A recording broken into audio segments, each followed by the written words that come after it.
think after such a long time, we have reached a situation where peace and tranquility prevails, where people are able and in a position to pursue their dreams and their aspirations. So my message to not only the youth but to everyone would be that it is only if we have peace and tranquility can there be development, and only if there is development will we be able to all prosper together. And therefore we should shun this path of violence. It does not get you anywhere. We just have to see outside how the world has moved on, how India has moved on, and therefore embrace the future.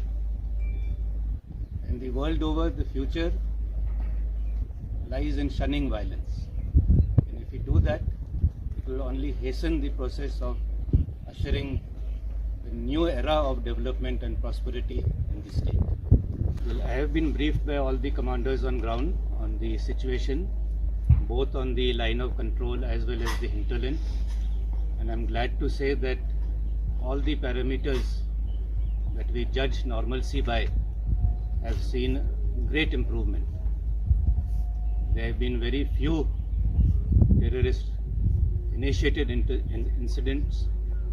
There have been hardly any cases of stone pelting, hardly any cases or nil cases of any IEDs in the recent past.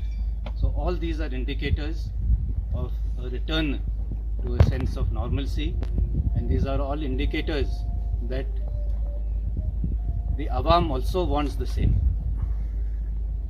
And that is, I think, a very good thing that is happening.